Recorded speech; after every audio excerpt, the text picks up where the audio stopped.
Good evening, race fans, and welcome to tonight's coverage of the Area 51, should be Sunday, Gen 4 Superspeedway Series. A few typos there that I missed before going live, so apologies for that. But yeah, we're here, Green White Checker TV. A little bit of a different voice you got in the booth. Gael and I are going to be trading back and forth a couple broadcasts here. I'll be gone this Thursday, so he'll be in the booth there, and he was in need of my skill set for tonight, so he can have the night off. So, yeah, for me, Boomer Logan, we'll have Brandon Briggs up here in the booth as well for this Sunday Gen 4 action. And Brandon, what are you looking forward to tonight?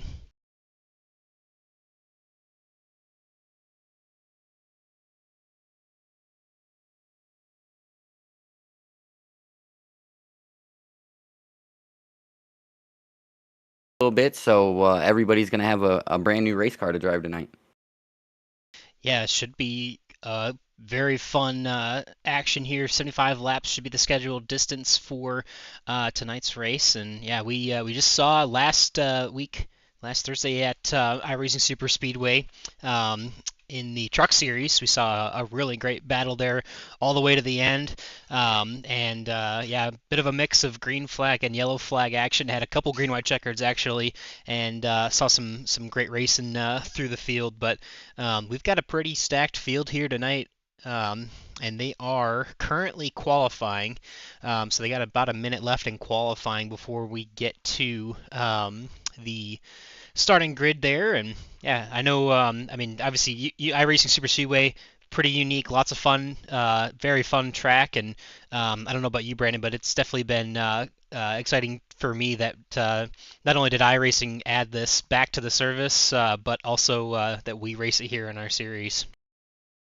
Yeah, it's definitely gives all types of racing around that we have on the circuit, and it really into this, the long front straightaway and back straightaway like Martinsville, and then the banking corners like Dover, and then it's turned into a super speedway. So it takes about all your strengths as a driver to compete and be really good here.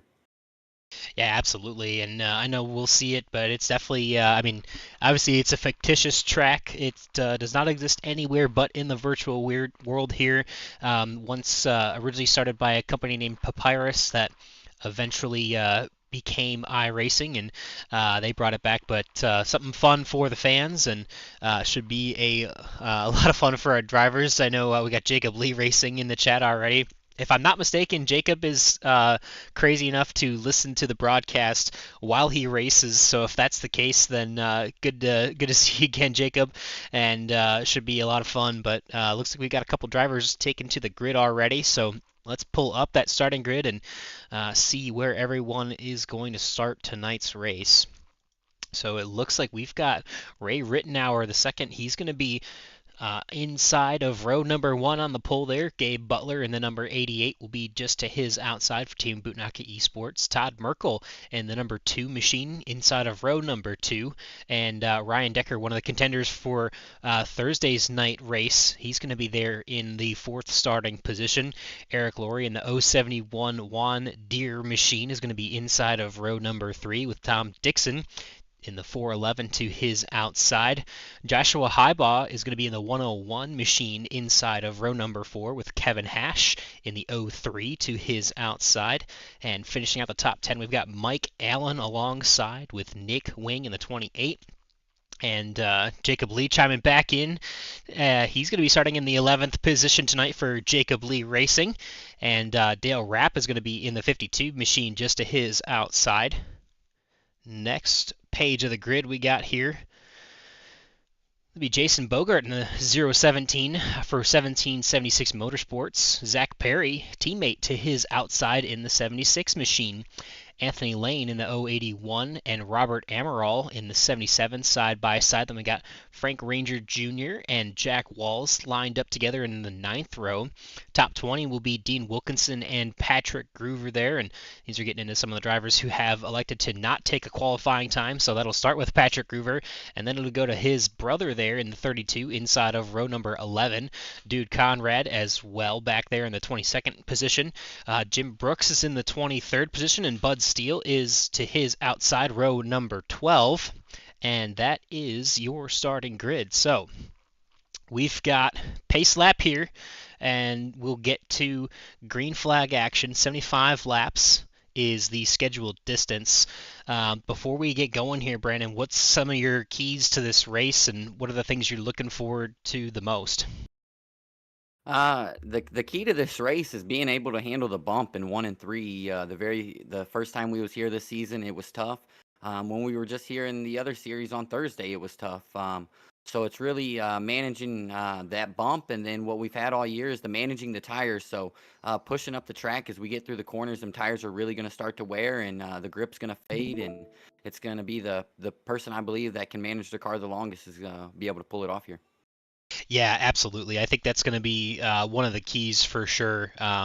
It's a long race. I mean, obviously we run 75 laps at every track, but 3 miles definitely adds to the race distance here, even compared to 2.6 and 2.5 at Daytona and Talladega. But yeah, it'll be exciting. It'll be, I mean, something. The biggest things we always talk about and harp on is the pit stops and just how unique this pit road entry can be here, where once you get inside of the pit row or pit wall, you are not necessarily having to get down to pit road speed. So it's definitely a treacherous pit entry, but these guys practice it a lot, and we should be looking forward to having the green flag pit stops as we get underway. Lap number one here. Here we go. The 87 of Ray Rittenauer is going to lead us to the green flag, and green flag is in the air. Yeah, fellas, pull that 4D race wear tight and let's get going. Great start here by the 88 on the outside. You see they were nose to tail. He's getting a really, really good push on the outside by the 48 of Ryan Decker is the two and the 80 or 2 and 87 going to battle back on the inside. Side by side into turn number one, the 88, the 48, the 87, and the 2, and plenty others further on back in the pack.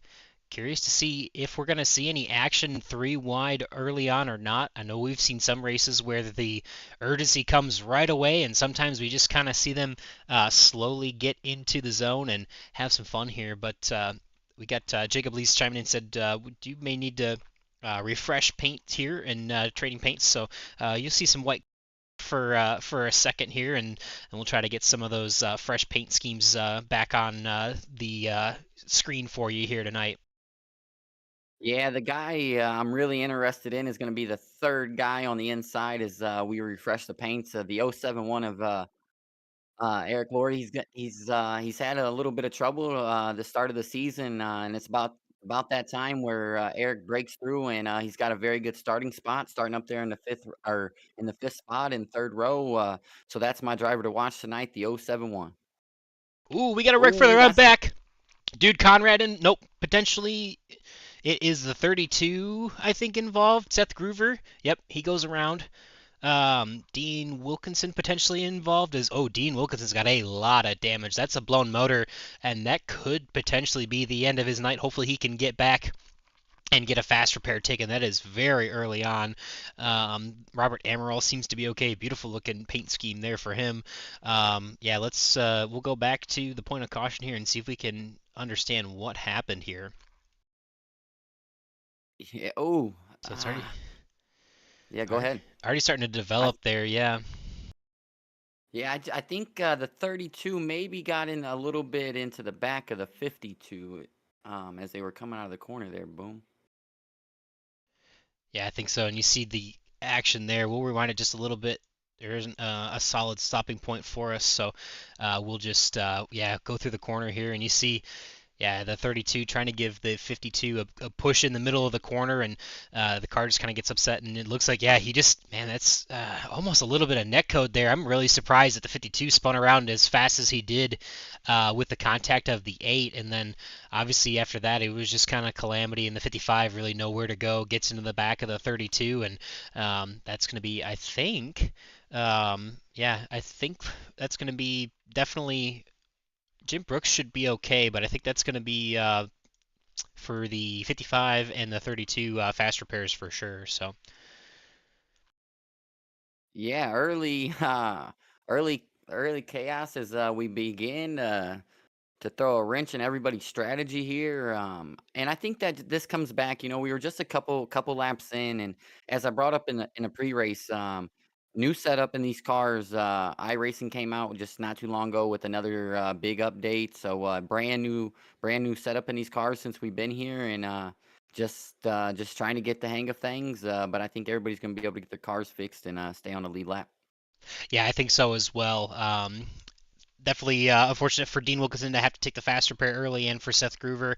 But I think um, Dean should have made it. Yeah, okay. He's already gotten his fast repair, so Dean's already in good shape. Just catching up to the back of the field here, so he should still be on the lead lap, which is great. And we'll see this battle coming off of pit road. So the 87 is going to be followed up by the 88, and then the two of Todd Merkel, Ryan Decker, and Mike Allen will be the top five after pit stops here. And while we have a minute, why don't we do a quick commercial break, and we'll come right back with some more action here on Green White Checkered TV.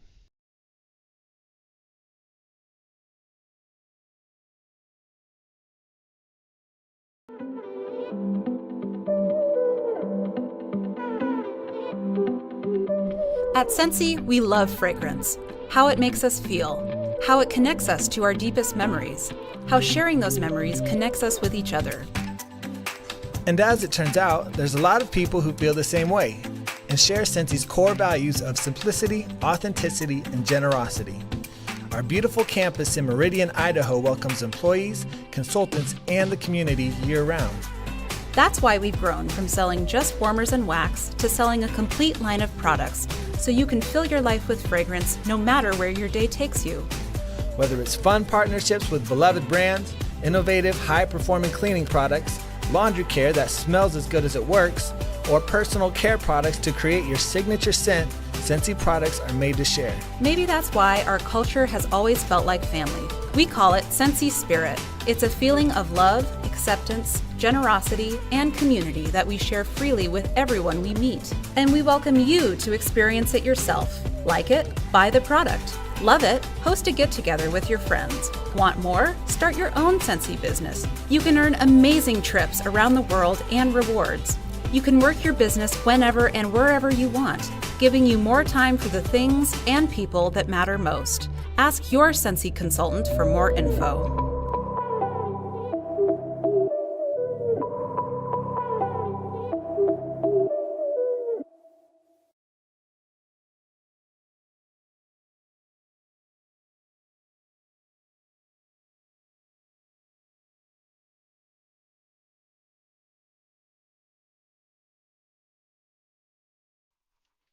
And we are ready to go back green. Just realized you probably couldn't hear much of the cars before, so we've got that audio fixed for you.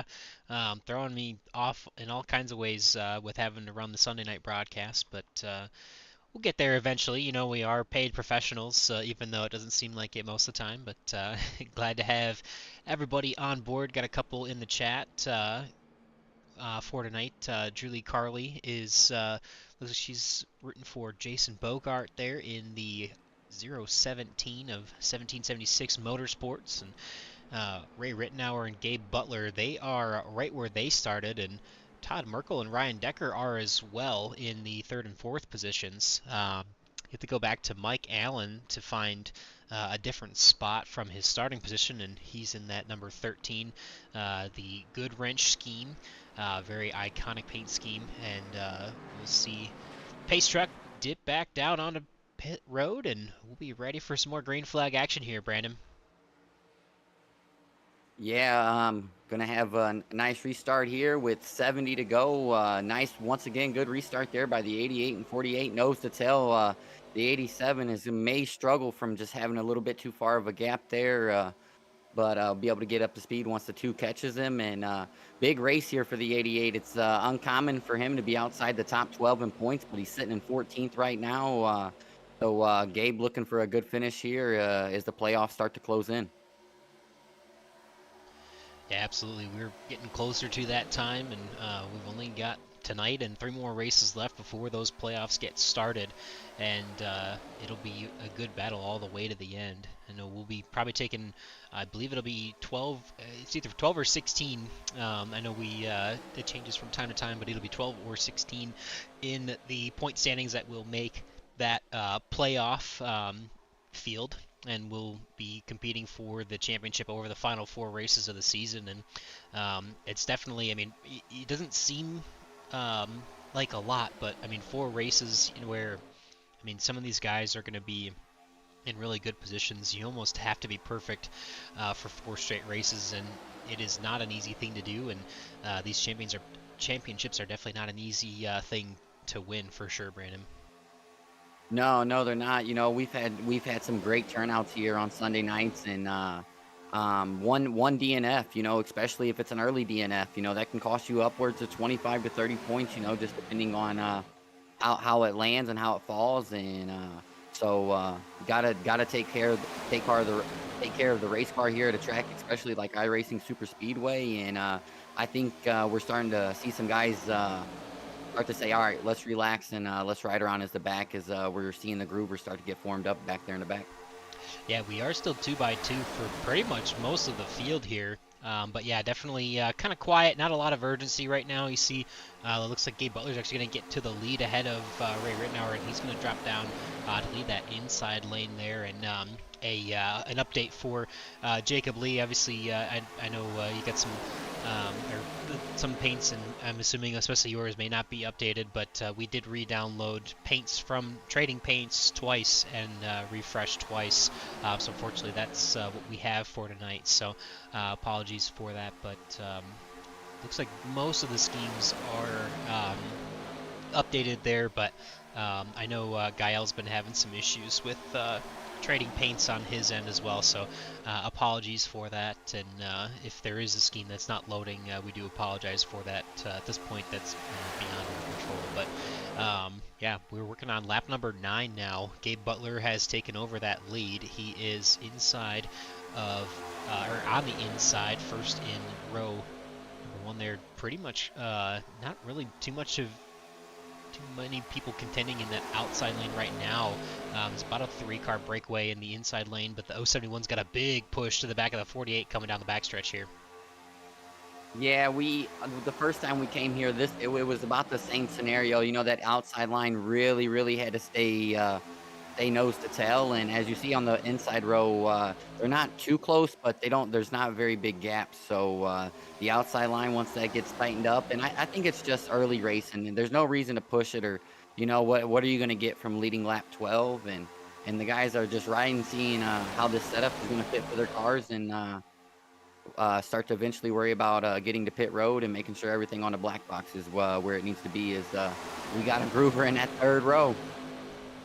Yeah, they're starting to make that 3rd lane work pretty well there, the 32, and it looks like Dean Wilkinson there. So no harm, no foul from their contact earlier on. They're starting to work together to try and get back up through this field, and now they've got a few others. They've got the 83 of Jack Walls and the 6 of Bud Steele in tow, and we've got 4 cars lined up in that outside lane there with a head of steam coming. Yeah, I'm very shocked to see that 3rd row working. The first time we were here, it was a lot of just double file, as you would see at Daytona. But like I said, the admins and the guys that work on these setups, they got to work, and it looks like they brought one heck of a setup to this race. As Jack Walls is leading on the that outside there, trying to go to the front. And he's gonna get ahead of both lanes from the top floor to the bottom. It's going to be new leader Jack Walls in the inside lane, as that breaks up the momentum for pretty much the middle and the outside lanes, as Bud Steele's going to try and come down. Nope, stay in the outside lane he will, and he's going to see what they can do to regroup and try to get a little more. Now he's going to decide to come down and gets ahead of the 48, as the 32 and the 55 are working the outside lane. But again, that's a big momentum breakup for them, as you see now the 88, the 87, and almost the 2 of Todd Merkel are clear, and they are now so 4 cars clear in the inside lane there. So the 6 and the 48 will have to regroup, and then the 32, the 5, Dude Conrad and then Patrick Groover are also in that outside lane at the moment, trying to see what they can do to move forward. But yeah, it was really surprising to see. Once they got down, it pretty much just kind of shook up all the momentum that they had, and that outside lane has yet to get going again. As 32 is going to try and find a spot in the middle here now, between the 071 and the 411, and the 55 is going to do the same, and that outside lane is going to kind of dissolve into the middle lane, and we'll see as they keep jockeying for position here down the back straightaway. Yeah, boom. I went back and I did a little bit of homework and rewatched our first race on YouTube. You know, with Green White Becky TV, and Jack was just seemed like he was always in the wrong place at the wrong time. The first time we came here, and he was doing a lot of riding in the back. And I think I didn't speak to him, but I think Jack's game plan was, hey, we're gonna get out front when we get here, and we're gonna try to miss it all. So aggressive game plan by the 83 is we got a new leader. Yeah, Bud Steele with the push from Ryan Decker gets free and clear to the lead, and that'll put the 13 of Mike Allen leading the middle lane. Nope, he's going to tuck in just behind Jack Walls, fourth in line in the bottom. So there's just two, Eric Glory and the 411 in the middle lane, and looks like Seth Groover's still trying to get that outside lane going. They got finally good momentum there, the 32, the 55, and the 8. As well as the 54 and others in that outside lane. There's really not that many. There's actually more cars in the outside lane than there are in the middle at the moment here. Yeah, lap number 13. Definitely starting to think about when are you going to get down and when are you going to make that first pit stop here. And we'll see if, obviously, if they can stretch it to at least lap 15. That'll eliminate at least one pit stop for tonight. But we'll have to wait and see what the field looks like as we're starting lap number 14 there as they cross the stripe. Bud Steele could have another lap let off. Yeah, I got in an ear of one of our drivers, and I asked him, you know, how many laps do you think you can get here? And they said anywhere from 19 to 21. It depends on how you pushed. If you was pushing hard, maybe around 19, and then if you could save, maybe right around 21. So, like you said, we pitted about lap 5 or so. So about the halfway point is we're 3 wide. Yeah, through right there. Ooh, a little bit of a moment for the 32 as he comes down close to the door of the 48, but we're still rolling triple file here. Yeah, 15 cars pretty much under a blanket as they cross the straight. Ryan Decker's going to get that lap led with the help of Eric Laurie, and they are going to make their way down to the inside lane. And you see that how that haul has played out. The 88 of Gabe Butler was once leading this. And actually, if you go back, the 87 was once leading this race from the inside lane, and he now finds himself the 7th car in that inside lane all the way back in 16th, just from these middle and outside lanes getting a good push. And you see the 411 there, a little bit of side draft coming down. He's got the help from Jacob Lee and moving forward and trying to get clear of the 48. Not going to be able to down the back straightaway. But they've got a lot of really good work in the middle and the high lanes right now. Yeah, these guys are really driving their butts off right now. As you see the 32 with a heck of a run with the 55 on the outside. These guys are running 3 wide, and when they go into turns 1 and 3, excuse me, it's like hitting a little baby speed bump at 200 mile an hour, and it gives them a nice little hop, and sometimes it washes them up. But these guys are really tight on the wheel right now, and the cars ain't washing that much, and they're really, really pushing here. Yeah, good time to bring up the dashboard here. So you see the miles per hour for Eric Laurie there. And we saw, obviously, Ryan Decker kind of came up to kind of not really block, but just wanted to be a part of that middle lane. And, ooh, there's a block there. The 6 is going to get spun by the 48, and that's going to be a big wreck behind them. Oh, man, Dean Wilkinson took a big hit there. Oh, late and a big hit there by the 51 of Jim Brooks. 55 is over on his lid. And he's going to have to tow, so that probably is the end of his day, unfortunately. Wow, that was a big one. Yeah, the 55 involved in that first one, and man, oh. I think, and the 6 and 48 are teammates. I think that's just maybe just going too fast and couldn't check up quick enough. Yeah, we'll get a replay of it here, and you kind of see it was a decent push, but you can definitely tell where.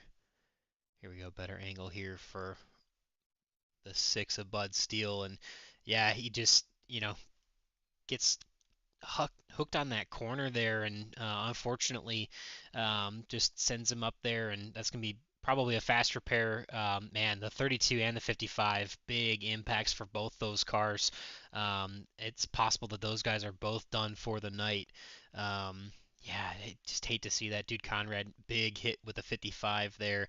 And yeah, we'll zoom out a little more here. But yeah, there was a lot of action going on here. And not too many, I think, other than the 8 of Dude Conrad really going through. And hey, Jacob, I hear you. I see you chiming in again. I can refresh them again, but we've re-downloaded Trading Paints a couple times, but we've had some issues there, so it's not they're not refreshing. But anyway, we're gonna jump back live, and we are seeing pit stops. Everybody's going to come down pit road. Eric Laurie is going to lead them down here, followed by Ryan Decker, Tom Dixon, Jack Walls, and Jacob Lee there in 5th place. And we will make at least the second pit stop of the night for, actually, yeah, it should be second for everybody here as we come down pit road. And it's going to be a busy one coming in and out of pit road for sure.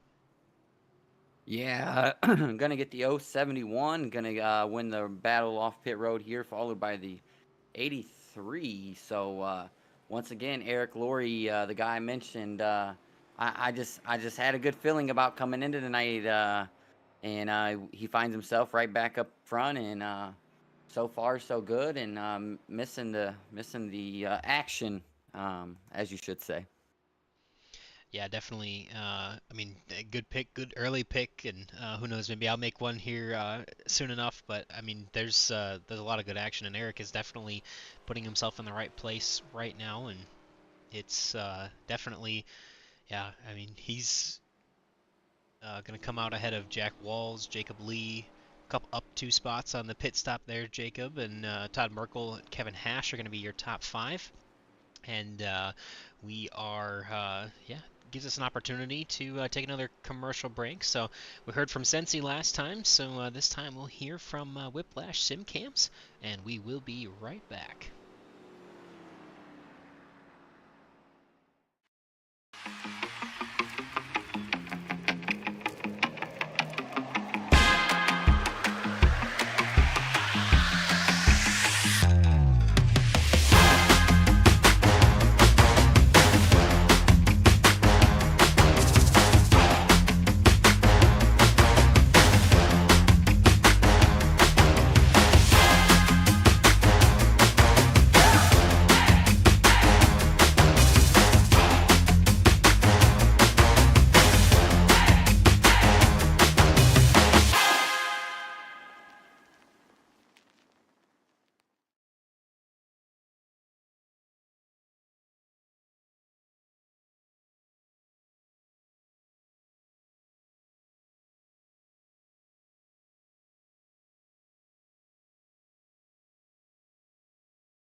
There, we saw into the pit cycle there, the 071 of Eric Laurie getting out first, and then the 83 of Jack Walls, Jacob Lee inside of row number 2.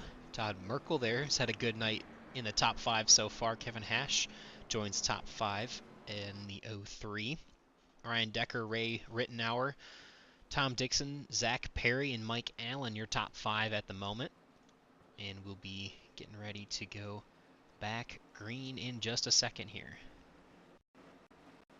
Yeah, I'm kind of anxious to see what everybody's plan is going to be from here, because we've seen a lot of 3-wide racing. We've barely seen any last race, so these guys are really comfortable in these race cars, and when you give race car drivers really comfortable race cars, they push the limit. So it's gonna be fun to see if they calm down a little bit, or if they wind that third lane right back up, as the 071 is going to bring them to the green. Green flag. Back out on the speedway. Up the gearbox they go. Getting up to 200 miles an hour. Takes about a whole lap to get up to the speed.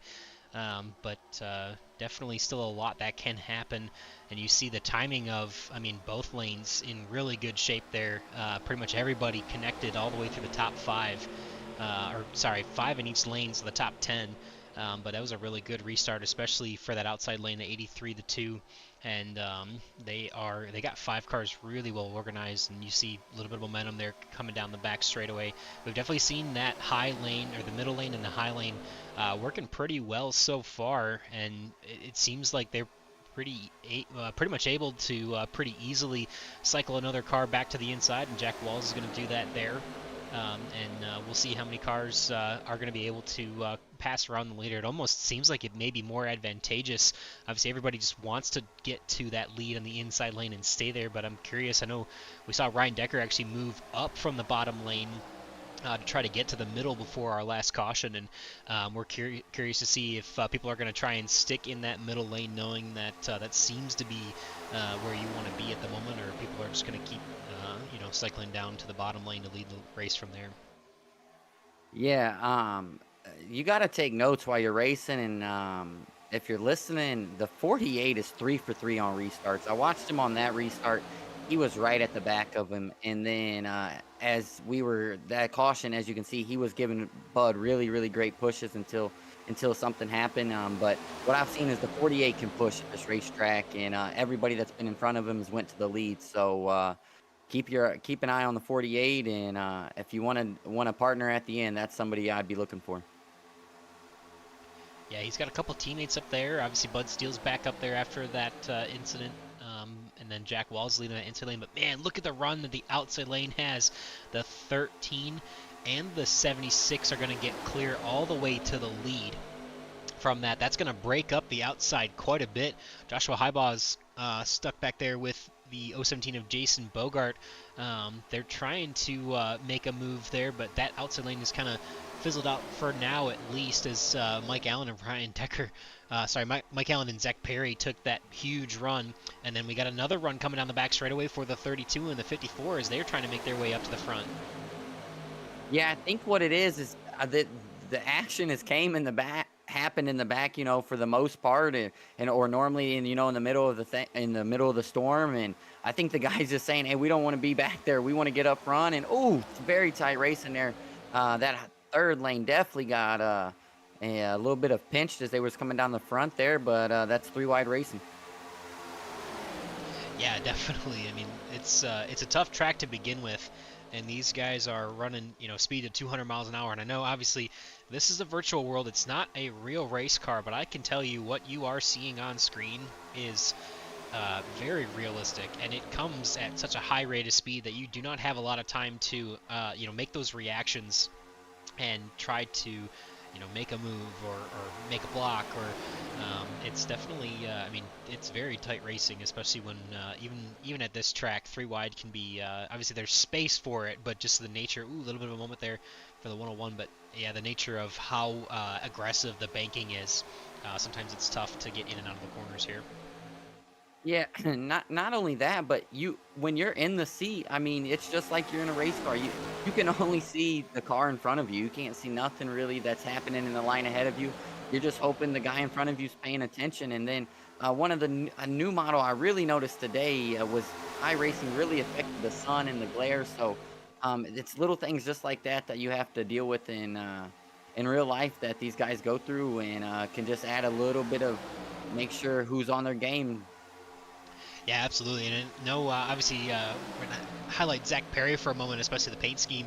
He's got the NASCAR Thunder 2003 paint scheme on the car, and obviously, very cool nod to honestly when we used to run this style of car in the Cup Series in real life, but or very much unlike that game. You do not have a bird's eye view from behind the car. The only view that is available to you, and you can tweak it with some settings, different screens and VR and all that stuff, but the only view that's available to you is that cockpit view from inside the car. So when you see that cockpit view, and I'll pull it up here in just a second, that's all that is available to these drivers. So this is the view that they get to see when they're in the cars, and you see how much action as the 13 gets checked up there after some after some contact, and oh, there's a spin in front of him. Yellow is out on the track.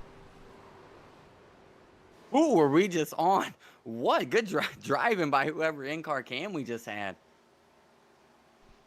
Yeah, that was the, I believe it was a 76 of Zach Perry. He actually got through that pretty well, but let's go back and see more of that action. And we get into the corner, and I think this started a little bit further ahead, and you see there, yep, so the 52 makes contact with a 54, and they go for a bit of a ride. So that's Dale Rapp, and we'll rewind back to the point of the yellow there, and you see there the 54 staying in his lane. The 52 kind of comes up just a little bit as the as they go through the bumps there, and unfortunately that's just, I mean, it's kind of a racing deal.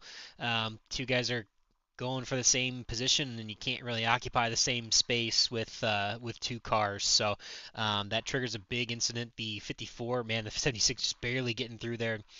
52, the 6 involved. I think Jim Brooks is there at the end of it, and the 77 checks up. I think he's actually pretty okay damage-wise. He's going to get a little bit of side swipe from the 51 there. And then Jacob Lee also gets spun around, heavy damage to that left front of his car. The 87 gets through okay. The 03 sliding through. And I'm not sure who's in the Navy machine there, but yeah, more damage for a lot of drivers. Oh, that's Frank. No, it's not. Anthony Lane. That's Anthony Lane there in the 081 that you see there. Bunch of nose damage. So we'll jump back live, and Seth Groover is actually going to lead us down pit road. And yeah, past the 1/3 mark of this one, and there's been a lot of action so far, Brandon. Yeah, they're definitely keeping the race interesting, and I think we let these guys fix these cars and take one more commercial and get back to it. Sounds like a great idea. This time we'll bring it back to our sponsor, Sensi, and you'll hear from them once again.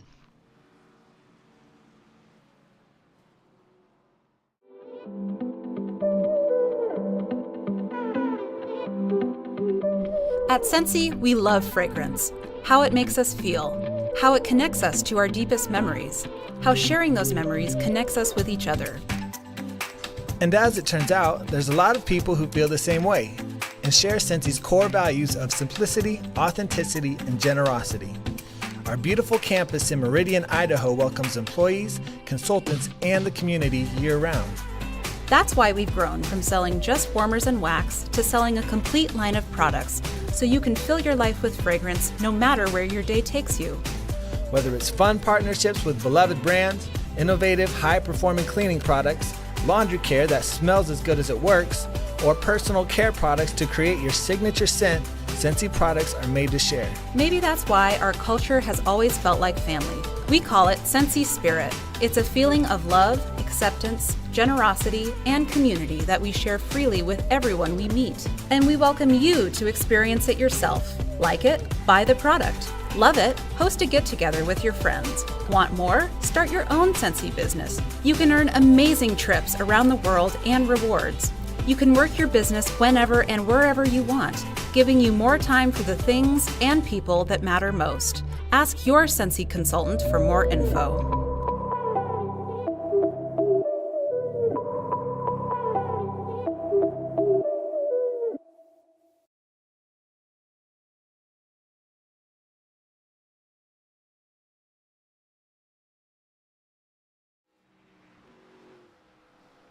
Alright, you see a couple cars still coming down pit road. Looks like that quick fix, fast repair for the 21 of Jacob Lee as he comes down pit road. And a couple others there making repairs to their machines. Mike Allen is going to be our race leader here, and Zach Perry will be to his outside. Both these guys got through that wreck, no problem there. Ryan Decker there, pretty clean Chevrolet Impala for him as well. Tom Dixon there in the green 411 Area 51 and TW Motorsports sponsored Chevrolet. Ray Rittenauer is up to 5th there in the inside lane. And then, sorry, that's actually Todd Merkel will be next. And then Seth Groover will be to his outside. Then Ray Rittenauer will be 7th, and Joshua Highbaugh, Nick Wing, and Jason Bogart, your top 10 at the moment here.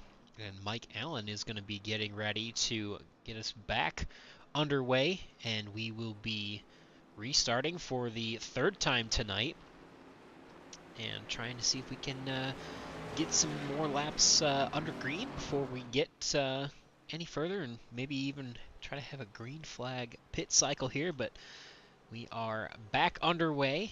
Mike Allen leading the field to the green flag. Lap number 29 it should be as they cross a stripe here.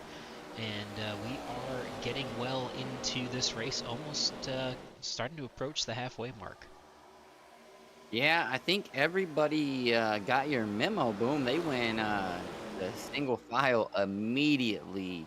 And the two biggest outs of that last caution, it looks like, is going to be the 51 and the 52 of Mr. Rapp still in pit road. But these guys have single filed out, and I think they said, all right, it's time to lay down some laps. We've drove enough under yellow. Yeah, definitely. They've, immediately gone to single file action here. And obviously, we've thinned out the field a decent amount. We've only got 19 cars now on the lead lap of the 24 that started this race. Dale Rapp and Dean Wilkinson looks like they have retired for the night, and it looks like Jim Brooks is also going to be a retiree. Anthony Lane is out on track, but he is just ahead of the field. And is going to be probably lapped here in just a moment. And then we had a little bit of a disconnect. Looks like Frank Ranger Jr., Kevin Hash, Seth Groover, Patrick Groover are a couple seconds behind our leaders. There's a couple of lap cars, I think, in here as well. Yeah, Robert Amaral is in the 20th position, should be 1 lap down. But this group right here is going to have a lot of work to do if they want to catch back up to our leaders here. And they're trying to see if they can get organized. The Groover brothers are trying to say, hey, we want to lead this thing, so they have a good head of steam, and we'll check back in a little bit and see if we can understand how much time they're making up to the pack and if they can catch up. Yeah, we've seen this every race. We actually brought it up in one of our post-race interviews of how guys can just drop back and get to the front. We've seen it in multiple races if they just draft good, and they can definitely catch back up. And the Groovers are the ones you want leading it. You know, they're in communication with together. You know they're going to push very good. So all that third guy in line has to do is just hang on tight in the back, and they'll be fine as Allen leads them around. Yeah, down the back straight away they go, single file, and that gap is growing. Seth Groover now 7.7 seconds behind our leaders here. And we'll check in. They were, almost a second off the pace that last time by. So we'll check and see what they are this time as they cross the stripe. But you can see there's a little bit of a breakaway between the 32 and the 54 as Gabe Butler, Dude Conrad, and looks like Kevin Hash are in this group here, as well as Frank Ranger Jr. And then there was the lap down car of Anthony Lane. And then Robert Amaral also as well trying to latch onto the back of this pack. So this time by, as they update, we see it's a 52.07 for Mike Allen as he leads the pack. And then for Seth Groover and Patrick Groover, a 52.45. So they are at least 3 to 4 tenths slower, but now you see the 88 and 8 have latched on and others. So this pack should be getting up to speed, and we'll keep an eye on it here. But there's a little bit of too wide action up here. As the 83 gets to the bottom, the 87, a little bit of a moment there, but they stay pointed straight, and we're going to keep rolling here. Yeah, if the Groovers could ask for anything, this is what they wanted. This is what they wanted to ask for, is these guys to get back racing. So we see the 83 trying to push his way back to the front and take back control of this race, getting a very good push there from the 76. And speaking of the 76, hey, they got a good fan following. I don't know if you checked the YouTube chat, hey, but they bring a posse when they come. Absolutely, and obviously they're their team in the pits made a bunch of work as they've got a fresh paint scheme on that number 76 car. So shout out to their team and a couple others for all the repaint work that they were able to do under that caution. And yeah, definitely a few guys able to rewrap their cars under the yellow flag, and you see some more beautiful paint schemes out there on this racetrack. Yeah, as I spoke about it earlier, the 48 out from what I've seen today is just the best pusher in the field. I mean, he's just glued right to the back of the 83, and the 83 is not wiggling, and it's so easy to get these nose and these cars under the back end of these cars and just lift them just a little bit. It doesn't take much, and Ryan's doing a great job of not lifting the 83 and keeping that train rolling.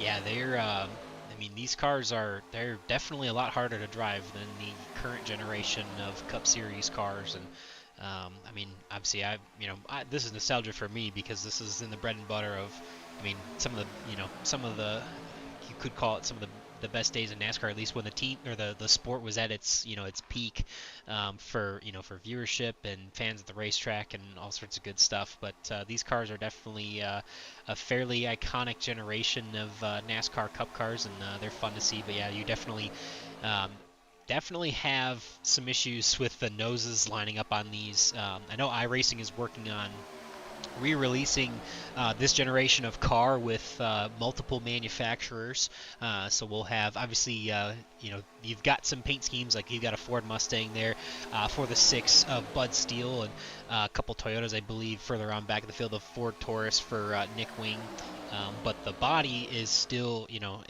it's basically actually a nationwide car from the 2000 teens, from Junior Motorsports, that was scanned to create the ARCA car at the time, but obviously it's that the Gen 4 early 2000s era Chevrolet Impala, and it's always fun to see, again, some of the nostalgia of, I mean, crazy to think, but it's racing from 20 years ago now. Yeah, I think Mike Allen said, "Everybody hold my beer." He's ready to get back to the front as he's getting a really, really good push from that third lane in the 101. We're starting to see that 13 move back forward, and Bud still ain't mentioned him all night, but he's running that middle very good with the other 1776 car, giving him a good push down the middle as the 21s join that party, and we got some good racing going on right now, Boom. Absolutely, and speaking of catching up there, we also want to point out that our pack back here in 14th is making a lot of headway. You saw that at one point they were closer to about 7 or 8, actually over 8 seconds back, and you see that these guys are very organized, where you've got one car pushing, and as soon as they get warm, they're going to jump back further back in line, and the next car pushing is going to push them forward. So it's the 03 right now that's pushing the 32, and we'll catch them as they cross a stripe, but speed wise they were actually even that last time by. So Kevin Hash ran a 52.23, and Tom Dixon also ran a 52.23. So they lost a little bit of momentum with that pack being a little more segmented, as the 8 is no longer on the back rear bumper of the 03 or of the 54. But they're still making some good progress, and now they're within 5.5 seconds of our leaders. When at one point I think they were 8 over 9, or over 8, closer to 9 seconds back.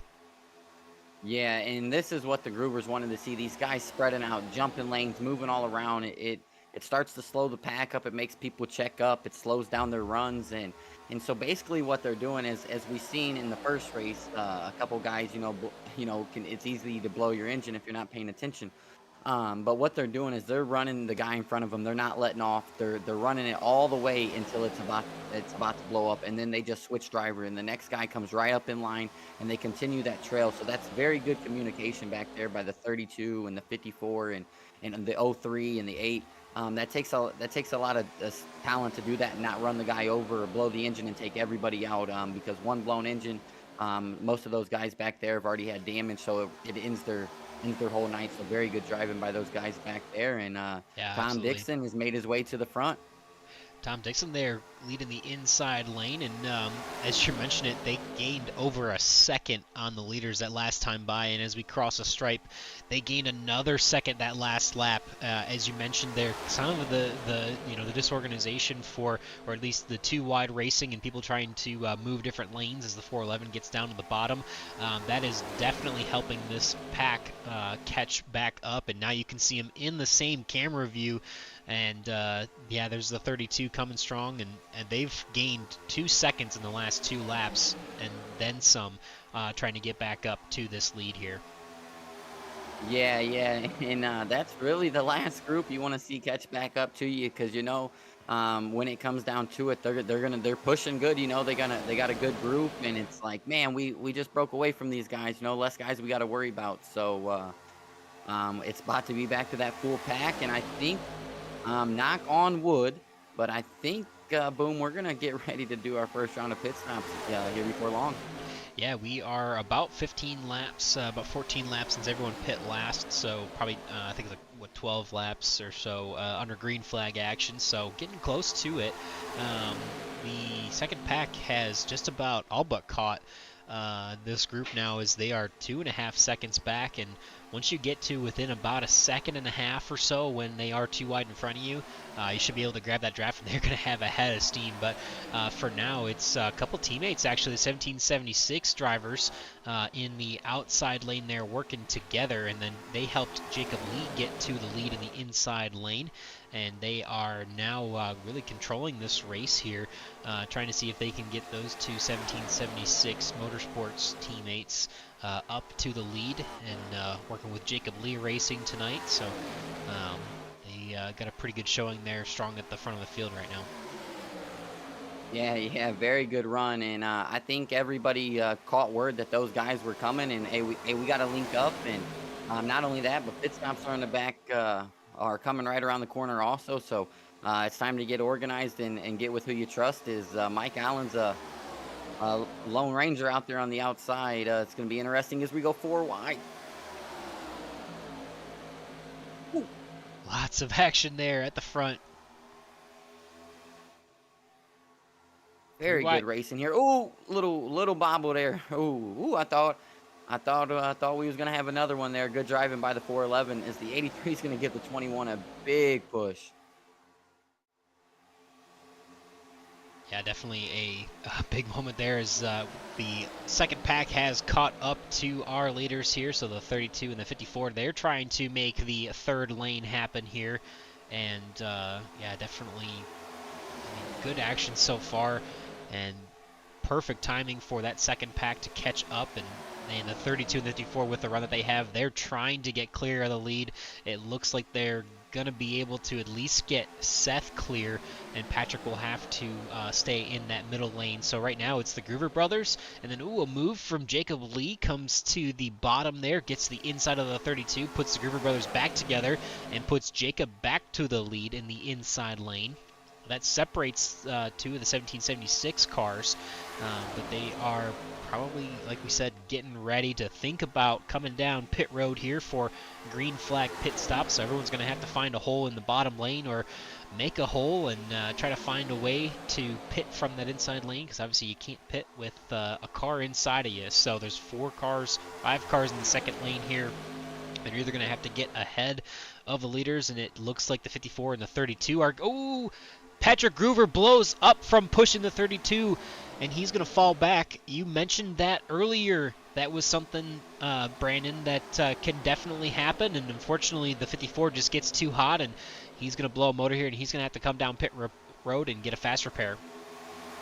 Yeah, that they were trying, I think, like you were talking about, trying to get clear on that outside lane, and they were pushing really hard so they both could get ready to come to pit road, and just unfortunate, just pushed it a little bit too hard, and hopefully he's got one in the bank. The 32 and the 52 or 54, excuse me, was involved in some contact earlier, so hopefully he can get that thing and get it fixed. And I was really wondering with those guys, when they were back there, they were pushing so hard, if they were maybe just going to hop in the back of this line and maybe save a lap or two of fuel, maybe used a bunch pushing, but they got right back up there, so fuel not a worry for these guys.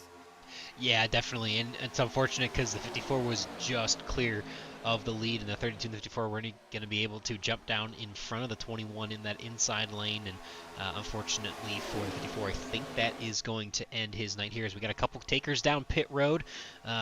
The 48, the 6, the 83, a couple of Roswell Motorsports entries, and they are going to be the first to make their way down pit road.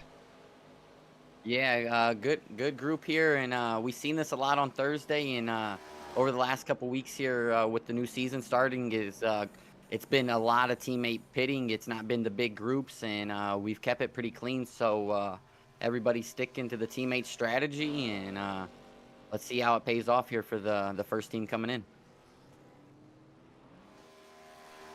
Yeah, it's going to leave Mike Allen at the front of the pack with the 32 of Seth Groover, Jacob Lee, Todd Merkel, and Jason Bogart, your top 5 at the moment. We'll see if these guys answer the call, if they're going to wait a lap or two more to come down pit road, and it looks like a few more takers. Just a few, though. It'll be Mike Allen, Jason Bogart, Seth Groover coming in together, and then Tom Dixon as well.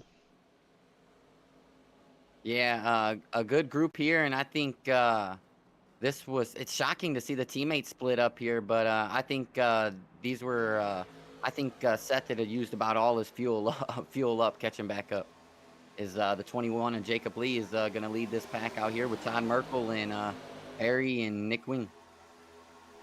Yeah, there's 3 of the 4 3 of the top 4 at the moment all working together in a group tonight for Jacob Lee Racing. Obviously, the 1776 guys are in there as well, and then Todd Merkel running as an independent, and we are going to see if they come down pit road this time, and they will. And you see just how treacherous getting into this pit road really can be.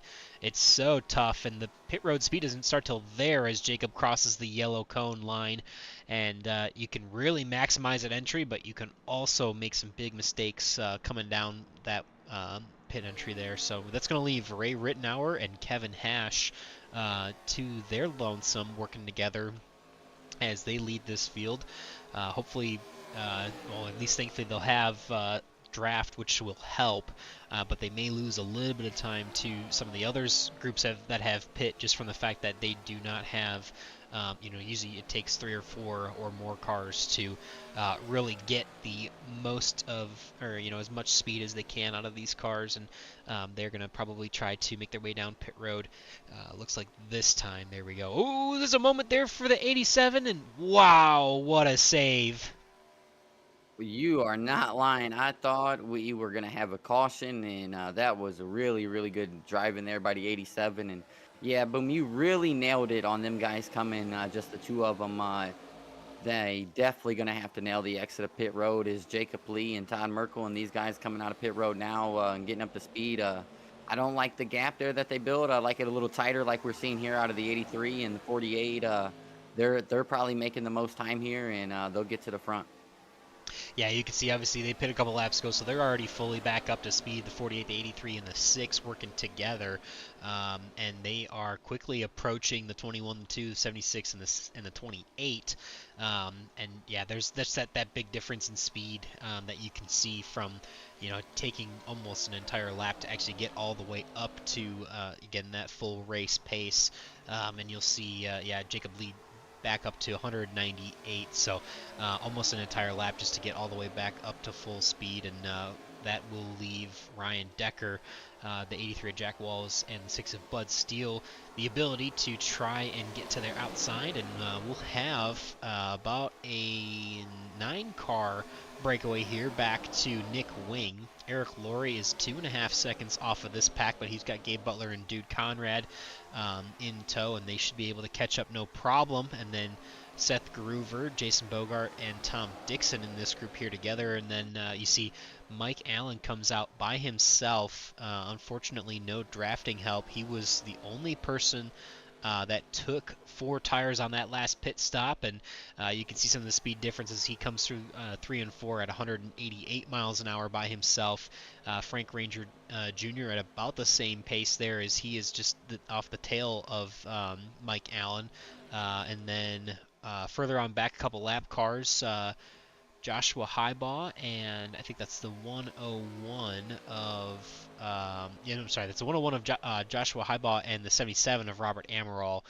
They're back in a pack by themselves, and so yeah, 9 cars here in this first group, and slowly catching will be Ray Rittenauer, Kevin Hash. So they actually come out okay in the pit cycle. So even though they obviously they pit latest, we weren't sure where they were going to come out, but they come out right between kind of the 2 packs that we have, and they're currently gaining on the leaders. So they're in good shape to keep with this pack, and that should put I think all the way back to 15th, all the way up in this lead pack here, Brandon.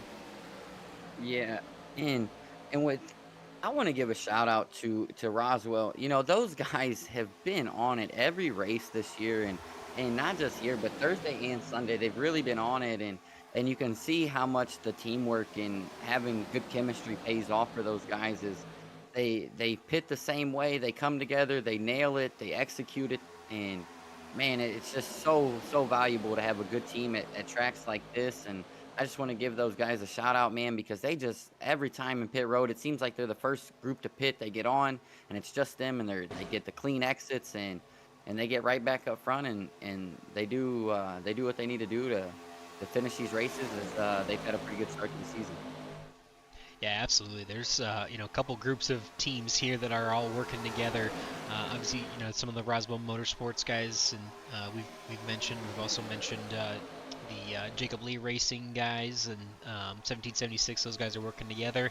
And then there's a couple of the Team Bootnaka Esports drivers, Eric Laurie, Gabe Butler, and Dude Conrad in this pack as well. Obviously, we've seen Seth Groover and his brother Patrick, who has now unfortunately retired from the race. But that they say that teamwork does make the dream work, and Superspeedway racing, you really have to have those friends to be able to coordinate and come down and have some drafting help, because it's such a big difference in speed when you get left out by yourself and don't have any dancing partners.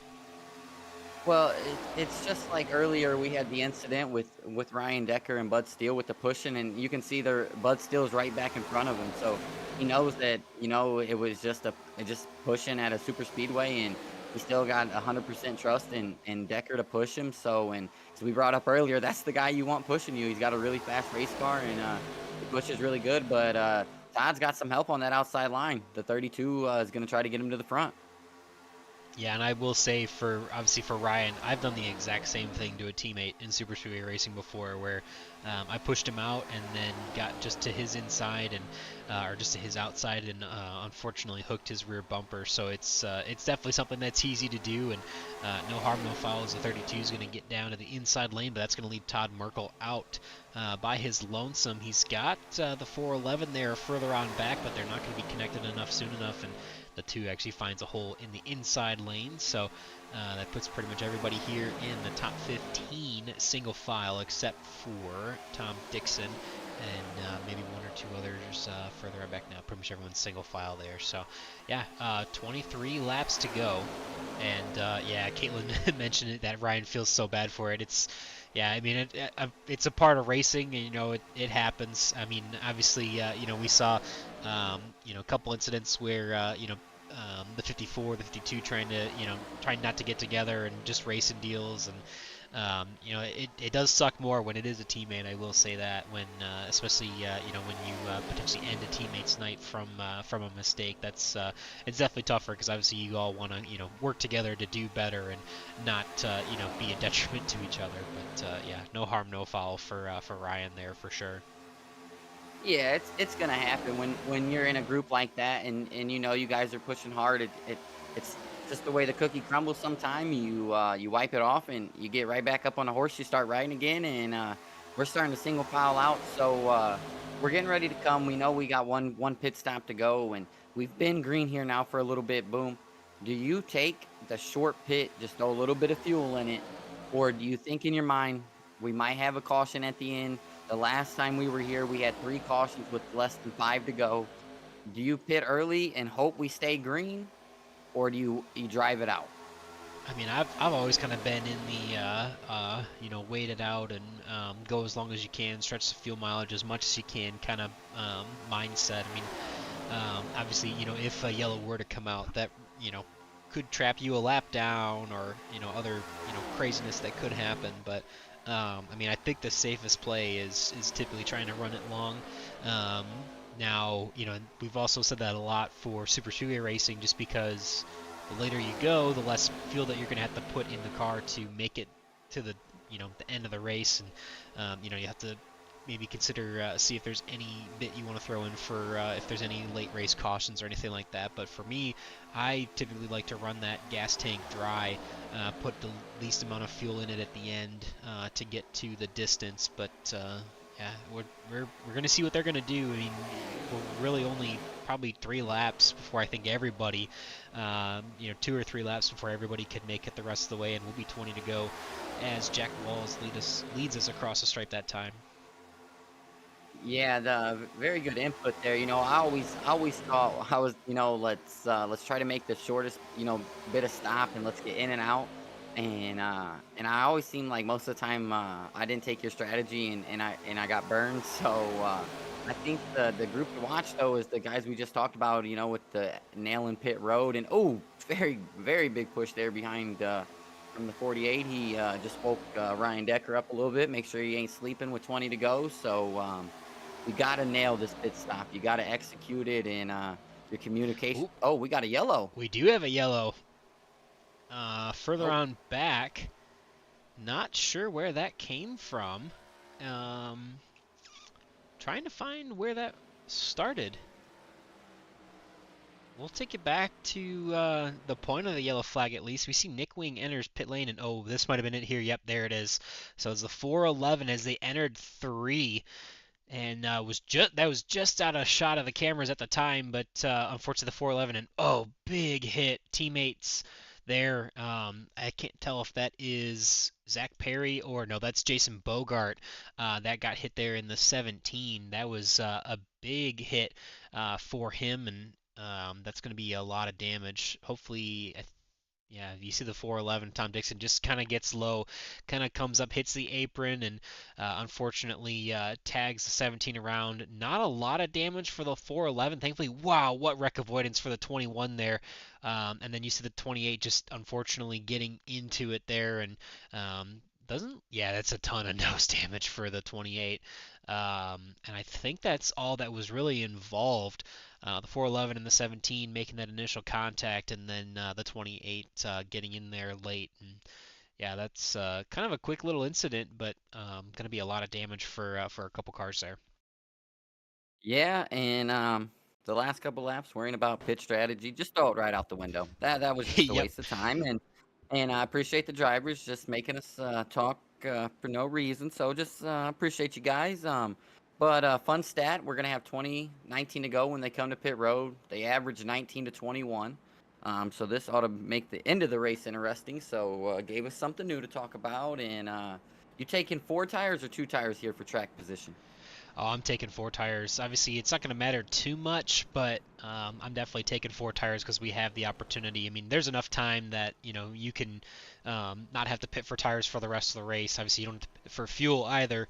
But yeah, I would say personally, I would be taking. I would be taking at least probably right side tires, which it looks like Gabe Butler and Gabe Butler, Duke Conrad just roll through pit road. So yeah, we see Ray Rittenauer, Kevin Hash, Eric Lorry's, yeah, taking 4 tires. A couple others are spending a little bit more time on pit road for some damage repair. But Gabe Butler and Dude Conrad roll through pit road, so you see they're way ahead of Jack Walls, who just took fuel. So did Bud Steele, Todd Merkel, Zach Perry, Ryan Decker, and then again Ray Rittenauer were the first to take 4 tires, and then quite a few others. There's a lot of cars further on back. The 101, actually the 101, 15 seconds. So Frank Ranger Jr. spent 18 seconds in the pit box, 22 seconds for Seth Groover and Jacob Lee, so a little bit of damage there. Nick Wing is coming out now. Looks like he was able to get a fast repair, and then Tom Dixon, Jason Bogart are still spending a lot of time on pit road, and then Robert Amaral coming down for his service here. So we'll catch you back up after our quick commercial break here, and I think we'll have an opportunity to hear from Whiplash Simcams once again.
And Jack Walls is going to be the control car for this restart.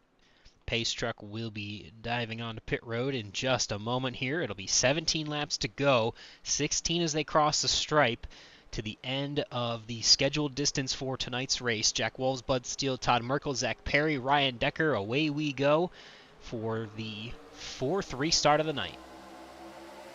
Yeah, boom, under that caution, I heard crew chiefs talking to each other. They were looking for dancing partners, so guys are gearing up for this to be the last restart of the race. So it's going to be very interesting. Is that outside lane got a very good run once again? Is the 6 and the 76 Bud's going to get to the bottom and get clear?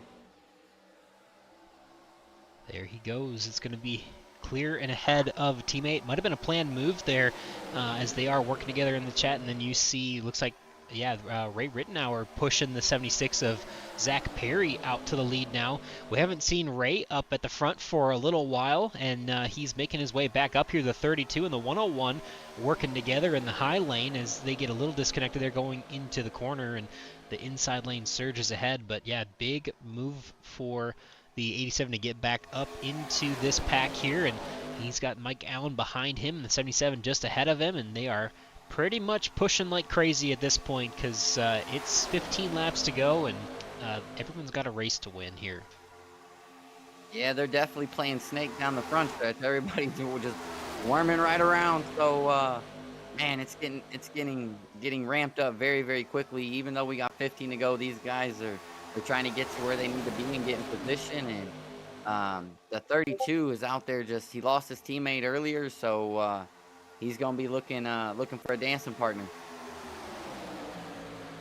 Yeah, everybody's looking for one at the moment here, as no one's kind of really decided where they want to be in the middle or in the third or the fourth lane. 6 comes a little high as they enter the corner there. The 13 and 88 find their way into the middle lane, and Zach Perry is going to be leading this from the front here of the inside lane, and the 87 actually looks like he's going to get the line there. He's going to get the lap led, getting back to that pole position with a good push in that middle lane from Seth Groover at the moment, and 14 laps to go.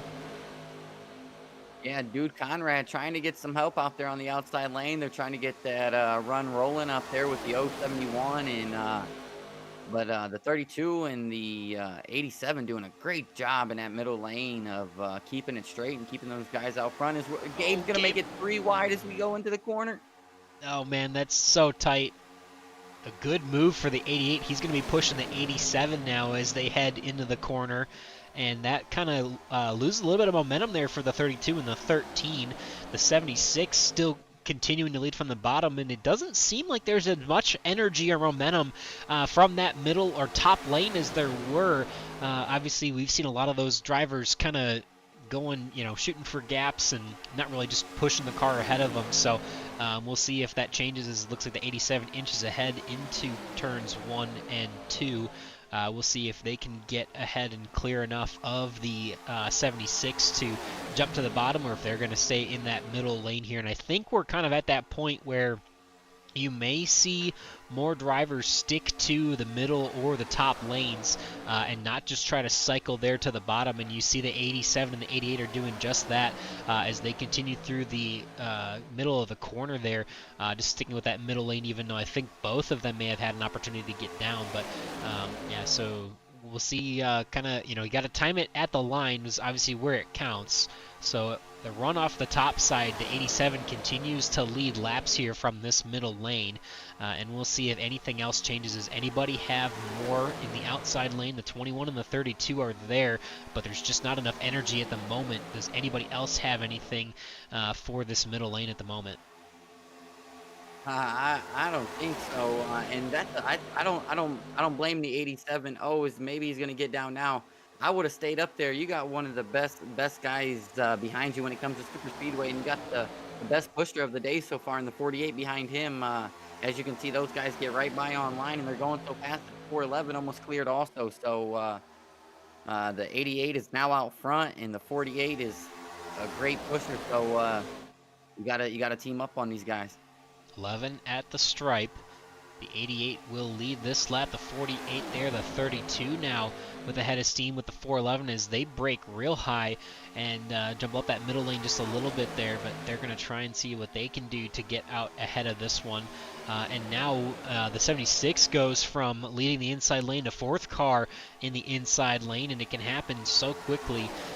Now it seems like the runs are being generated a little bit better from that middle lane, and Gabe Butler and the 48 of Ryan Decker continuing to control that inside lane there.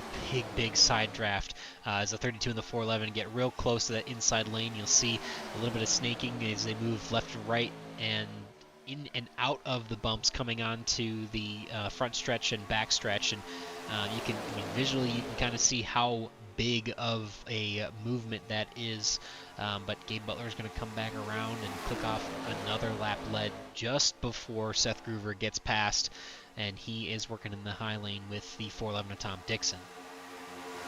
Yeah, these guys definitely, as much as you're paying attention to what's going on in front of you, you got to be keeping an eye on them temperatures.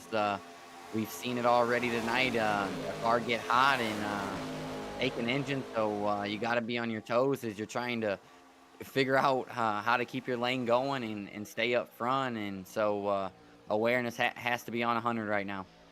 Yeah, it's like we said, it's coming. Things are coming at you really quickly on the computer screen, and actually you see the 88's going to jump high to cover the 32 there, so he's going to grab the lead and try to block maybe both lanes now. But Gabe Butler comes ahead of Seth Groover here, and 9 laps to go. It's no holds bar. You're pretty much 100% pushing. You're not trying to, obviously, you still have to stretch it long enough to not blow your motor. You probably have, I don't know, maybe 75% of a lap, you think there, Brandon, to be able to go full bore pushing, but everyone is definitely being more aggressive with their pushes and their runs. Yeah, I wonder if Gabe knows that, Ryan's a good pusher. Maybe he hopped up there just to let Ryan cool off a little bit. If you know that he's pushing really good and you want to keep him there, you let me go up top, kill that line right there, he can cool off, and now he can keep me out front by pushing. So Gabe's one of the best to get around here, so it's always fun to watch the strategies, and as we see some guys maybe peeking out to maybe get that third lane rocking. Yeah, a couple back there, the 13 and the 6 are trying to make some room or make some headway in the outside lane, as now Seth Groover is going to get ahead of Gabe Butler there in the outside lane, and we are rounding turns 1 and 2 down the back straightaway, and we've got about 7.5 laps to go, and that outside lane starting to gain a little more traction, Brandon. Yeah, it is. As we see the The 32 trying to be the first guy to be a repeat winner here this season. Every race we've had a different winner, so the 32 trying to accomplish the little in-season goal maybe is we got 3 lanes of action, and the 32 maybe going to go up here and block the second lane. Yeah, he moves up there to the middle lane to cover the 411, and the outside lane has more momentum coming down the front straightaway here. The 32 still ahead of the outside lane by about a car length, and the inside lane ahead by about a car. And you see the outside lane breaks up a lot of their momentum there, and the 32 doesn't have a lot of help, and he's actually going to have the 88 there. So no, they're going to stay side by side with each other, and Gabe's going to actually move to the middle, and that puts the 32 all the way to the top. And now the top has a big run of steam, and that's going to cause a huge accident there. Holy smokes! I couldn't believe it did not look like. Dang, he was going that fast. That 6 was flying, man. Unfortunate event for these involved here. Yeah, we'll take it back here, and you'll see, yeah, this chaos is already ensuing here, so we'll try and get a better shot of that for you. And take it back. We'll probably have to do a little quick rewind here, because the point of caution is after the chaos actually happens, so not really a good spot for me to start it from. So you'll see it here, and really kind of generating from that outside lane, having a lot of momentum, and the 13's just pushing the 6 like crazy, and then gets into the back of the 32, and unfortunately just not enough for everybody to hold on to. A really good move for Seth to keep that car pointed straight, and then you see the 411 come down in front of traffic. The 6 and the 83 make contact, and the 17 nowhere to go, gets into a little bit of it at the end. So about a 4-car incident here, as we have another caution number 5 here on the night. Yeah, I don't like to assume, but just my driver doing this a little bit tells me what I think was the 13. I don't think the 13 knew about Seth being in front of Bud. We just talked about how hard it is to see, in front of you, and then if he's pushing Bud hard trying to get that lane running, as we seen, Seth was on the bottom there, and then he ended up moving up, as they went down. Maybe the 13 just didn't see the guy in front of Bud, and you're not going to lift off as you're pushing down, and if Bud lifts off, you're just gonna lift him as they did. So I think that may have been what happened. Hopefully one of them guys finish in the top 3, and it can be a question we can ask him. Yeah, absolutely. Bud Steele's going to lead the pack down pit road. Mike Allen, Kevin Hash, Jack Walls, Tom Dixon, among others, getting some damage repaired and or some additional fuel for some insurance, as I think everybody should be able to go the distance. But you see even the 48, the 87, the 88, everybody is running down on the apron just to save a little bit of fuel here to the end. So these guys should have plenty of fuel to make it to the end. But if we get into a green-white checkered situation, there may be some more fuel that is needed. But yeah, I always say you just have to wait and see. But for now, we've got another opportunity to bring you another commercial break, so we're going to do that and gear up for what should be an exciting finish in this one. 40 Racewear, makers of the ultimate sim racing shoes and custom apparel designed for sim racing by sim racers. 40 racing shoes are engineered to connect racers to the pedals in a way no other racing shoe can, all the while giving you the comfort needed to complete those double and triple stints. Visit 40racewear.com and check out the latest sim racing products that let you connect to your sim.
And the 48 of Ryan Decker continues to lead us around the speedway here. Ray Rittenauer, Todd Merkel, Gabe Butler, Joshua Highbaugh, Seth Groover, Dude Conrad, Zach Perry, Jacob Lee, and Eric Laurie, your top 10.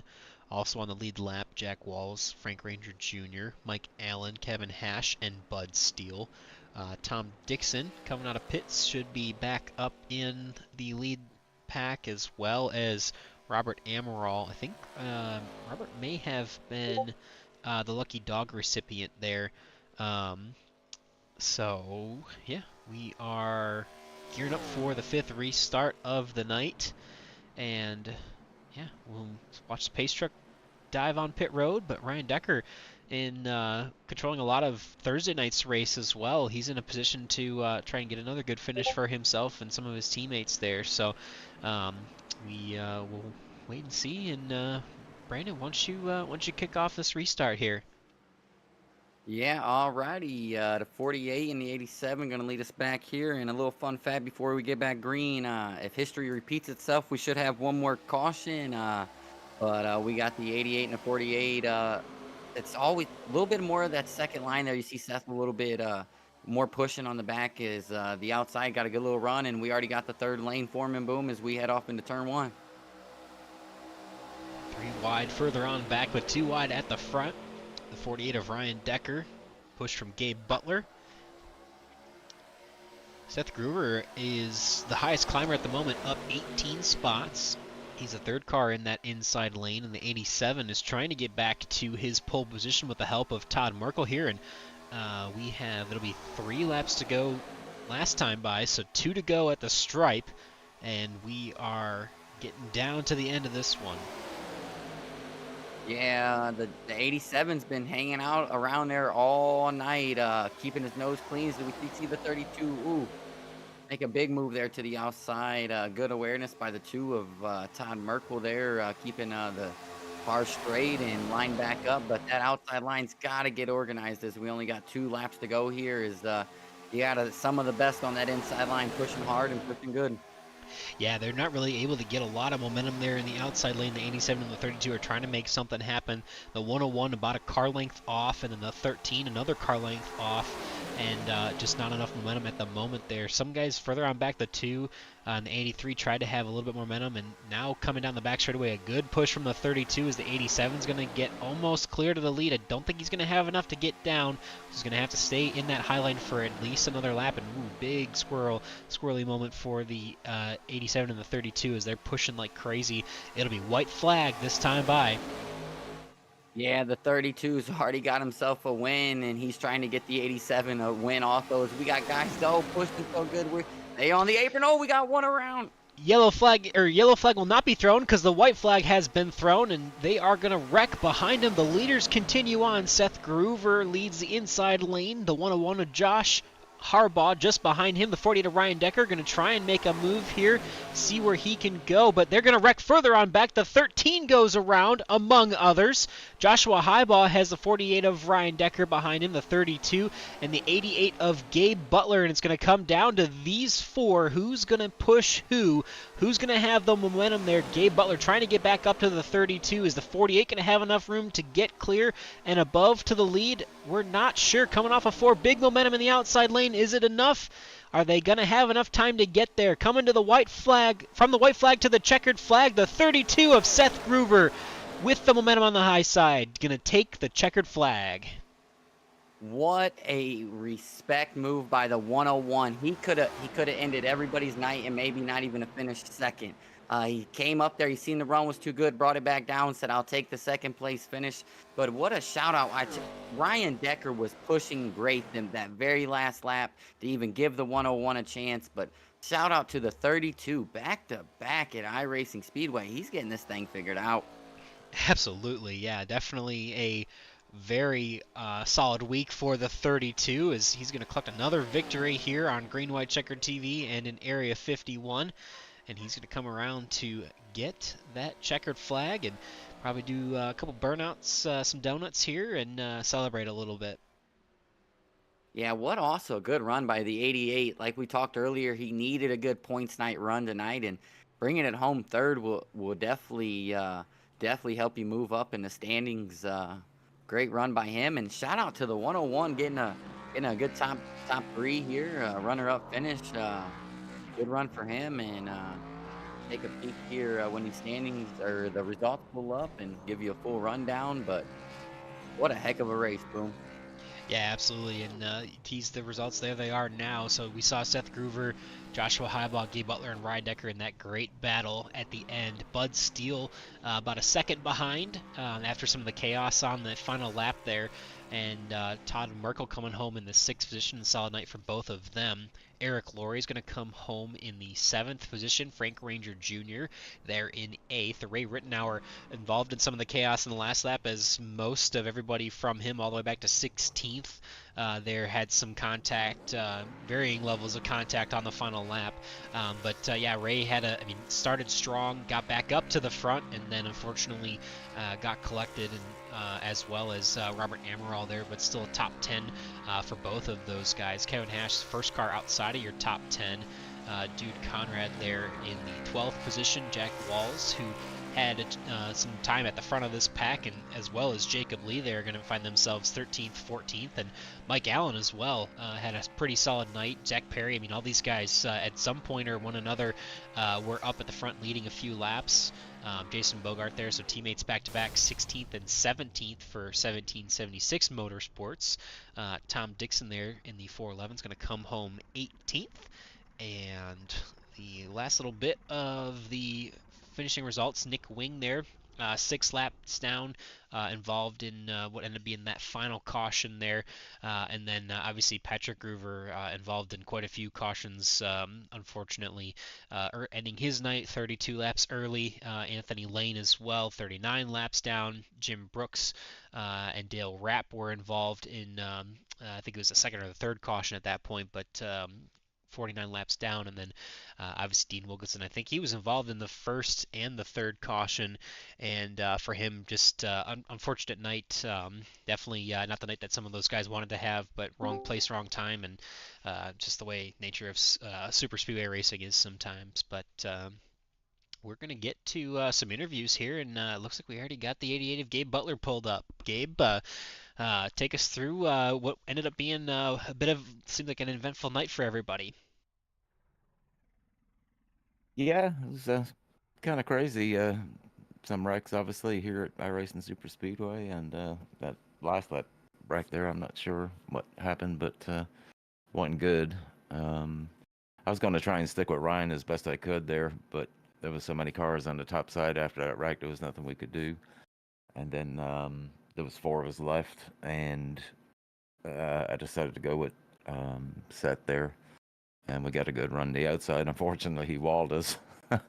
Stalled our momentum a little bit, but he still won, so I'm glad for him. Yeah, good run by you guys, and a little bit of a different setup from the first race tonight. We seen it. The setup that the cars had tonight seemed really racy, and it seemed like the drivers were real comfortable. It didn't seem like the bump was as big as the problem with this setup. How'd the setup feel to you? The setup was 100% better. Last week's setup, I think, actually was a Talladega setup, and it was quite a bit slower. But this one, it's an iRacing setup. It was really good, and we had it at 95% power, which prevented us from hitting the chip every other lap. So it worked out. It was exciting. Good racing, buddy. Thank you, man. Yeah, I know. I mean, it was a bit of an up and down night for you guys. Obviously, started second, and at one point you guys were decently far off the draft, but it seemed like you guys were, I mean, it didn't seem like there was a lot of concern. I know it was almost a 9-second gap, but what ended up being during our first actual green flag pit cycle, you guys were able to get back up to the pack. And was there any point in that you guys had any concerns as far as, being, 8 or 9 seconds back, or were you kind of confident that you'd be able to get up there pretty easily? Well, we weren't sure, but the fact that we had, like, I think there was 6 cars, maybe 7 of us, and they were all good drivers there.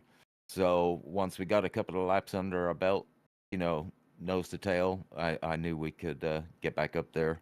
I won't say it was easy, but we really, we rotated out the second car that was getting hot, and we just kept doing that. And we were putting down some serious lap times, and we got up there pretty easy in the end. Yeah, that was, I mean, we noticed that on the broadcast that you guys had some, I mean, obviously, people from different teams, but the coordination was pretty incredible there to see you guys. I mean, you made quick work of getting back up there, so definitely was cool to see, and props to you guys for running hard there. But well, Gabe, it's time for me to roll out that red carpet there. Want to give you an opportunity for any thanks or shout outs you'd like to give for that third place finish here tonight. Yeah, big shout out to the teammates in Bootknocker here. We're running with Eric and Dude tonight. And of course, Area 51 for putting this on. You guys for doing your wonderful broadcast. Brandon Boomer. It's always a blast going back and looking at these things. And you guys do a great analysis of our races there. And all the drivers tonight for showing up. And look forward to next week. Oh, we appreciate it as always, Gabe. Your very kind words for us and for others. So, congratulations to you, and we'll be talking to you again soon. All right, guys. Have a good evening. You too. Thanks, man. All right. Second place goes to the 101 Trackhouse machine of Joshua Highbaugh. Hopefully I have that correct. Is that Highbaugh? Is that how it's pronounced? Yes, sir. That's how you pronounce it. Awesome. Well, from your vantage point, there's definitely a lot that happened in this race. So, why don't you take us through what it looked like from your own eyes? Well, it was chaos, controlled chaos, pretty much is what I call it. I see Seth has a very fast car every week, so I really wanted to hook up with him, and we hooked up a little bit early in the race. I fell back, I lost the draft, and I knew he was going to be with one to really attach to the rear bumper of and help push a little bit because he's going to make a hole one way or another. And when he did, the seas parted. He went up the middle. I shot up the middle with him. Um, and I was basically, all right, where are we going? What are we doing? But it was nerve wracking all at the same time. The 48 gave me a real good push there for the last lap when all the chaos was going behind us. And I think I could have had Seth if I would have zigged when I should have zagged, but I zagged instead of zigging. So, that's how that goes. Man, it would definitely was a heck of a race, and as I asked Gabe, about the setup, these cars, just watching it, they look so much fun to drive. It didn't look like they were a pain, to deal with. It looked like, hey, if it was you wanted to go, you could do some. So, how much fun was this really to drive through the field tonight? I'll tell you what, this setup's a really good setup. Um, the car is very responsive. If you get a little out of shape, you can correct it and not lose a bunch. You may lose a car length or two car lengths or a tenth or two, but with the draft the way it is, you can make that up. Um, Believe it or not, it's a really balanced setup. It's close competition. It's got good speed out of it. I like it's right on the verge of where you can overheat, you can blow your motor.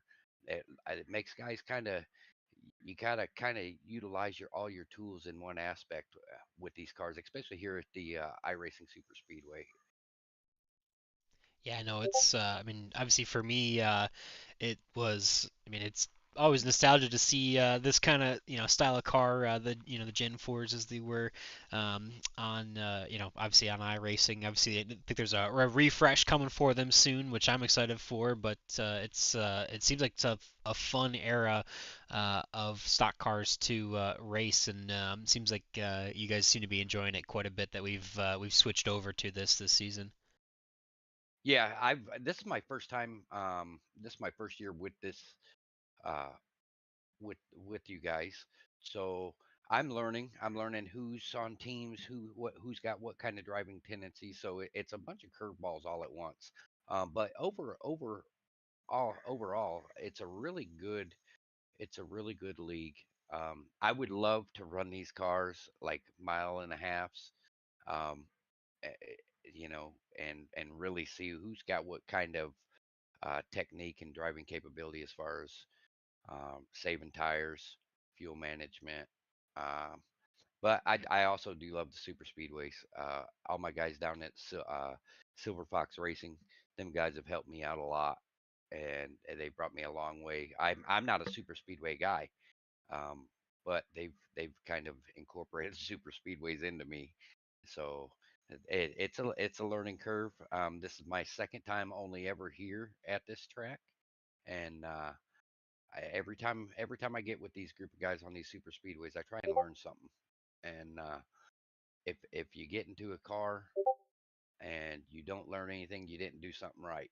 So, if from a knowledge aspect and a way to make yourself better, if you learn something every time you're in a race, or whether it even be if a mistake you made, you learn something and you move on from that. Yeah, absolutely. That's a good mindset to have, and obviously, you look like I'd say look like a natural for someone who claims not have a lot of super speedway prowess, but a really hard-earned second place there for you tonight, Joshua. And want to roll out that red carpet for you now and see if there's any thanks or shout-outs you'd like to give for that podium placing tonight. I want to thank you guys for the wonderful broadcast you guys do every week. I want to thank everybody who's involved with the league as far as the setup, as far as the tracks we go to, managing the league profile and everything like that, and just my guys down at Silver Fox Racing who are helping me build my knowledge and build my skill set with all different types of cars across the spectrum. Well, good deal. Well, welcome to the league. Obviously, you said you're new for this season, so hopefully get you back on a broadcast. Maybe, obviously for a second there looked like there was an opportunity for your first win, and hopefully more opportunities to come very soon for you. Yes, sir. As long as we can keep it clean and green, we got a shot. Good deal. Well, congratulations again, and have a good night, man. All right, thanks you guys too. Alrighty, and then there was someone, we're familiar with talking to here up in the broadcast booth, especially as of late. It is the 32 of Seth Groover bringing home yet another victory here and on Sunday nights in the 32 machine. Seth, what did it feel like from behind the wheel there? Well, it felt great. I love Gabe for picking me there. He could have picked the bottom line and ran right by there, but he chose to help me out there and push us both to the win. I led us both up into the wall, and we both got caught up in the wall on the when we crossed the starter's finish line. Or Gabe would have got. I just messed up there, and we both nailed the wall, and Gabe got third instead of second. So I feel bad about that, but yeah, it was a lot of fun. Feel bad for Patrick. We always yell at each other when we're pushing each other to not blow the keep an eye on your temps. We're screaming at each other basically all the time, and he told me to go down. I was like, no, not yet, and he was like, I'm gonna blow up, and then he just blew up right there. And so I feel bad for that, but yeah, these cars when they're not like anything else we've driven, they blow up they blow up like not when you're red. Like if you get red and then you bring it back down, they blow up after you're back down. So it's hard. It's really hard to tell with these ones about the temperatures. But yep, good race. Thanks, Gabe, for picking me.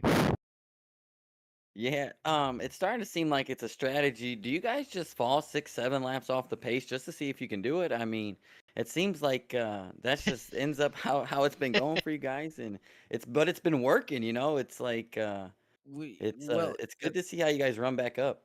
yeah, I mean, not on purpose. No, I mean, we do. Like if we see somebody back, like that's 3 seconds back, like Gabe or Dude, then we drop back to help them because we know with five, 4 or 5 cars we can catch back up. But and I've seen Dude helped me out today too. I saw him drop back a little bit when I was 2 seconds back, and that really helped me. So I think we just I can't say that I would do that for everybody, but when you race with these guys all the time, if you can do something to help them out, then it'll all pay back, in the end. And we're all friends, so it's just something you do. But yeah, it is fun to just drive back through the field, try to get through the field. That's more fun than just riding, I think. Yeah, we Yeah, saw. Go ahead. go ahead, Bill. No, I was just saying the guy that we just had, the second place finisher, he was bragging about, how if there's the hole, you're gonna make a hole, and it's like when I would get in here and I would follow you guys, it's because the same style of racing, you guys like to get up there and mix it up on the third line, so a lot of Yeah. people are starting to follow the 32 and the 54, and you guys are having a heck of a year, man. Oh yeah, I mean, it's we like to pick the line that works, and the third line with the lower engine. I don't know what they did to it. I mean, it was great, but you weren't getting as much speed. It was a lot easier to enter the turns because we weren't going 200 and freaking 30 miles per hour, hitting the turn. So it was easy. It was a lot easier to hold the three wide there, which is good. And I was really happy they did that. I mean, it was still cutting out at like 211, so about 3/4 of the way down, we were cutting out, or we were hitting the rev 3/4 of the way down the straight. But it was it's you just got to get that speed coming off the turn, and that's if you can do that, then you're golden. And the High Line had that. Yeah, we noticed. I mean, definitely seemed like some guys, especially later, were trying to hang on to the middle and the high lanes more, just because it seemed like that was kind of where you wanted to be. I mean, obviously, a lot of guys would cycle out to the bottom, but I think at one point we saw where I think it was the 87 went from leading after a restart to I think the seventh car back on the inside lane after the middle and the high lanes prevailed for long enough. But yeah, it seemed like you guys were kind of able to make that work, and obviously, I know it's always fun to watch you and your brother coming through the field. Unfortunately, like you said, for him, you guys were, I think he was just barely clear to come down, and that was when it let go. But still has to be, obviously, even if he can't finish up there with you, it's still got to feel good to at least, get the win and know that he was definitely part of that. Yeah, yeah, it does feel good because whenever I get knocked out, I always want to know if Patrick did well. So yeah, I hope that takes the sting out of it. But yeah, Patrick was. That's why I waited up there, waited on top when he was pushing. I was like, "You're gonna get clear, don't worry." And he's like, "Take it," and then he blew up. I was like, "Nah," so I felt really bad. But yeah, good race, good race. Yeah, good deal.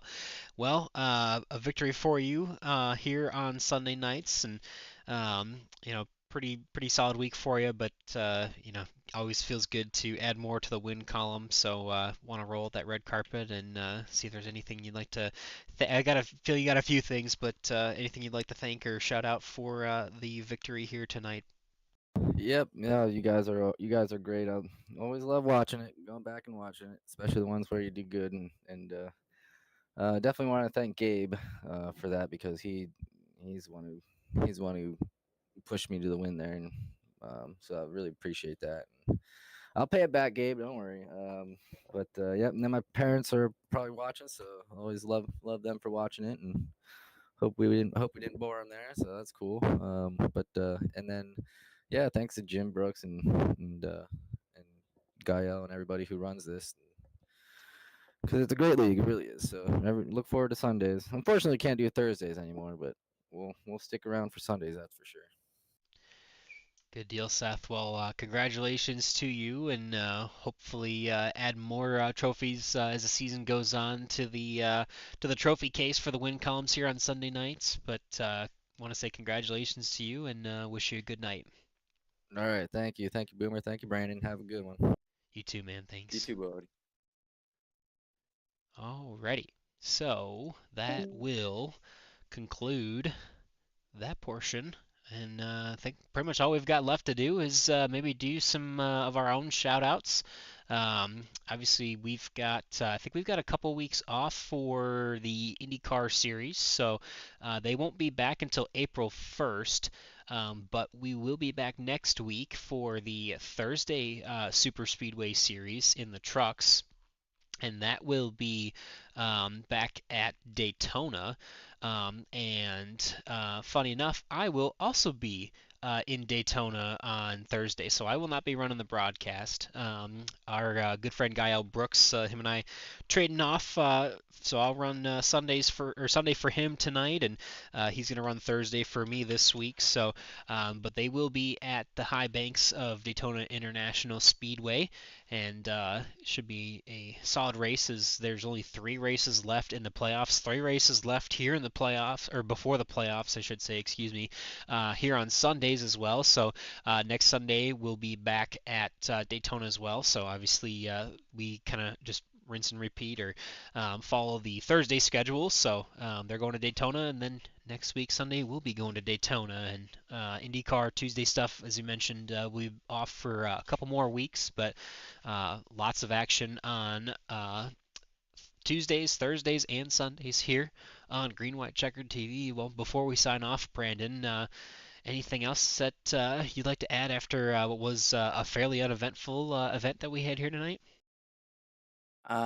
Just a shout out to all the drivers, man. Heck of a race, and the admins for everybody bragged about the setup, and those guys nailed it once again. And so shout out to them, and shout out to Jim Brooks. Hope you're feeling a lot better, buddy. And good luck to Boom. Boom's gonna be down in Indy competing. All right, or in Daytona competing. Excuse me. Don't let him slip away for that. So good luck to you, and hopefully you guys get a win down there.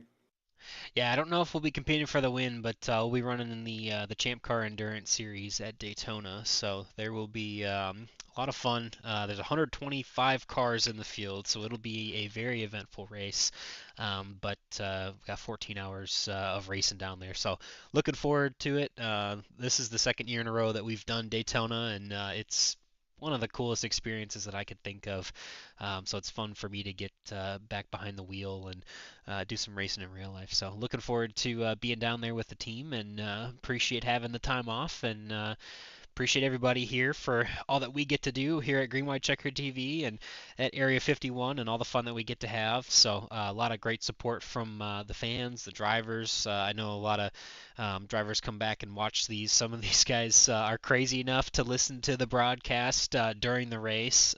So we appreciate all that support, and there's a lot of fun stuff going on here, both at Area 51 and Green White Checker TV. So with that, I will say thank you to everybody, and we will wish you all a good night and hope you have a great week.